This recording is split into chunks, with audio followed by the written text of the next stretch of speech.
So like a virus, the budget deficits that followed the crash kind of led to a lot of government defaults. A lot of governments had a lot of debt, and interest rates really sprang up. Okay, interest rates surged. Too much debt is no good because you got to pay more on new debt. Okay, and it started in Greece, which had a ton of debt, and then it moved on to Ireland, Portugal, Spain, Italy, and it spread like a cancer. So these stresses created by this and related events continue to haunt Europe. So what I'd like to do is I'd like to show you a video, a Bloomberg video that's excellent on the European debt crisis. Visualize. What is the European debt crisis? It's the failure of the euro, the currency that ties together 18 European countries in an intimate but flawed manner. Over the past 3 years, Greece, Portugal, Ireland, Italy, and Spain have all teetered on the brink of financial collapse, threatening to bring down the entire continent and the rest of the world. How did it happen? Uniting Europe. For most of Europe's history, it's been at war with itself. And countries at war with each other tend to do less business together. Europe was always a continent of trade barriers, tariffs, and different currencies. Doing business across borders was difficult. You needed to pay a fee to exchange currencies. And you needed to pay a tariff fee to buy and sell to companies in other countries. That tended to stifle economic growth. Then came World War II, which devastated Europe. Because the situation was so dire, the fastest way to rebuild Europe was to begin to remove these barriers. Steel and coal tariffs came down, so that a steel mill in one country could sell to a builder in another.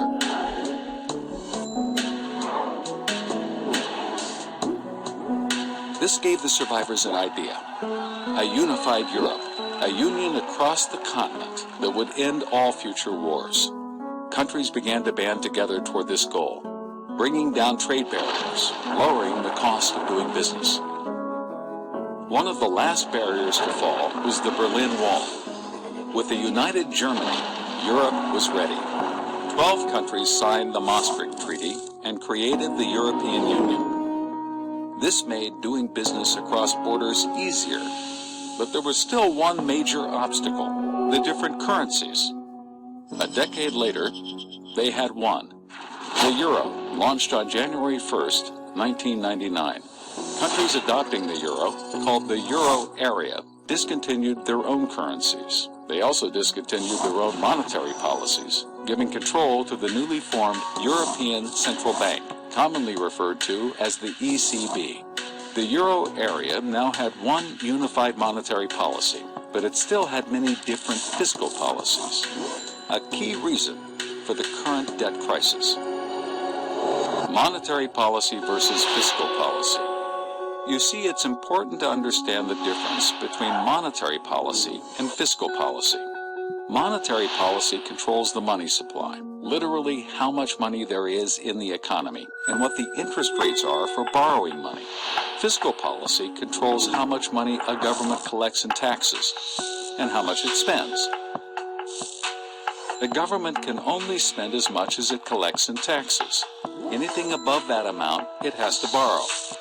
This is called deficit spending. Before the euro, countries like Greece not only had to pay high interest rates to borrow, but they could only borrow so much. Lenders weren't comfortable lending them too much money. But now that they were part of the euro area's new united monetary policy, the amount they could borrow skyrocketed. Smaller countries suddenly had access to credit like never before.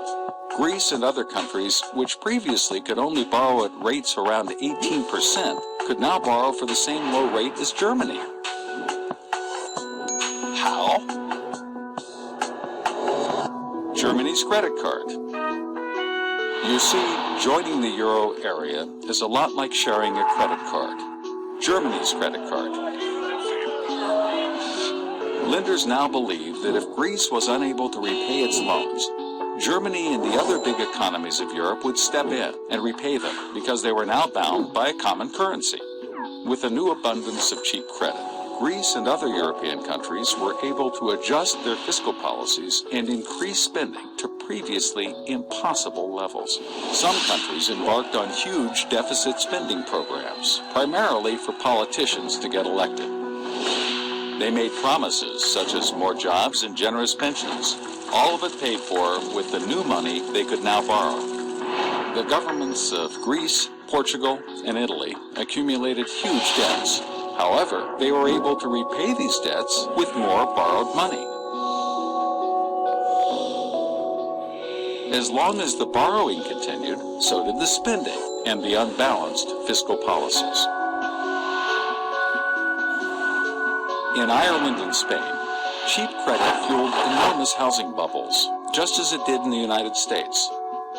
Credit flowed, debt accumulated, and the economies of Europe became tightly intertwined. Companies began opening factories and offices across Europe. German banks lending to French companies, French banks lending to Spanish companies, and so on and so forth. This made doing business incredibly efficient, while at the same time tying together the collective fate of the euro area.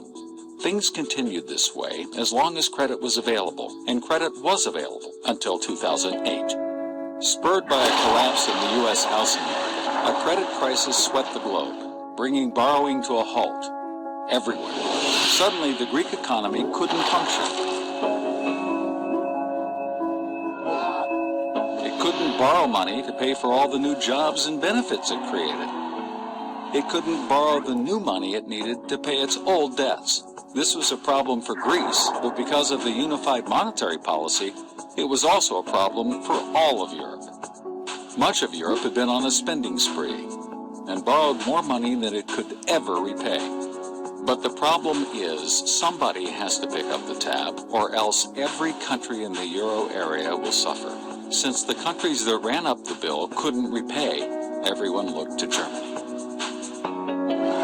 Austerity measures. As the biggest and strongest economy in Europe, Germany reluctantly agreed to help bail out the debtor countries.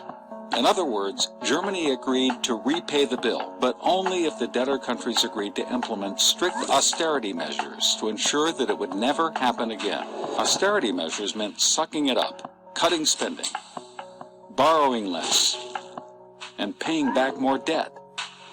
This sounds like a simple solution, right? It's not. First of all, nobody wants austerity. Austerity means cutting government spending, and since the government is by far the biggest spender in any economy, when the government cuts spending, it cuts the earnings of many of its citizens. People lose jobs, they get angry, they riot in the streets, and austerity also doesn't automatically balance a country's budget. You see, the government collects taxes based on people's earnings. So when earnings are reduced, the government collects less in taxes. They still can't pay down their debts. The pain is so bad that it's almost politically impossible to accomplish. On top of that, there are huge cultural differences within the euro area. Extreme cultural differences.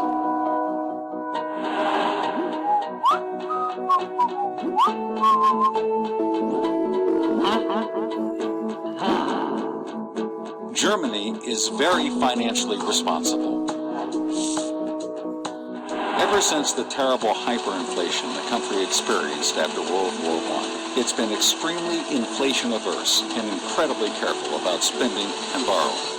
In general, Germans work hard, expect little in the line of state benefits, and meticulously pay all of their taxes. Many Greeks, on the other hand, enjoy generous state benefits and don't pay taxes. Greece has a terrible problem. It has never collected the majority of the taxes it imposes on its citizens, and it's always been this way. Joining the euro just amplified it. The German view is that doesn't work. If you want our money, you need our morals. As the debtor countries headed towards default, the whole continent of Europe was in danger. Even though the economies of the debtor countries are relatively small, they posed a huge threat because the European financial system is so interconnected, precisely because of the euro. Remember, the debtor countries borrowed money from banks, investors, and other governments throughout Europe. As the debtor countries get closer to default, everyone who lent them money becomes weaker, and everyone who lent those lenders money also becomes weaker, and so on and so forth. A problem in one country could reverberate across the whole continent, triggering a chain reaction of default. If Greece defaults, then Spain could default. Italy, Portugal, and Ireland could be next. Then France, then Germany. Pretty soon, it could spread not just across Europe, but across the world. Fiscal union or breakup. The problem is, even if the debtor nations adopt austerity measures, and even if the bailout from Germany and the stronger countries helps them pay down their debts and avoid the immediate crisis, there's no system in place to prevent this from happening again. This brings us back to that fundamental division of monetary policy and fiscal policy. Ultimately, the euro area requires a fiscal union to match its monetary union, or neither. That is, there must be a political organization with authority to set fiscal policy within every euro area country. It must have the power to cut spending, raise taxes, and set laws. A fiscal union like this could actually prevent excessive borrowing and spending.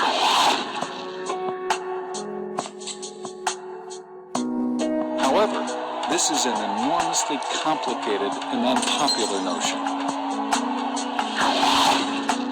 It means surrendering sovereignty to a higher power.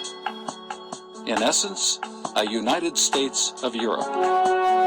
Yet, without a centralized fiscal union, countries will continue to run deficits, accumulate debt,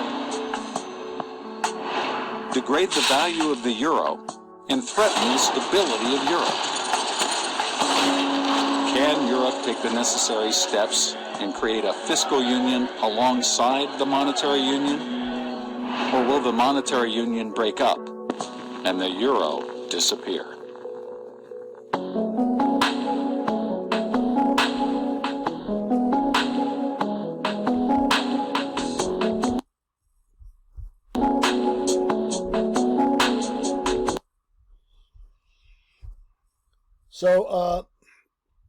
So that was good.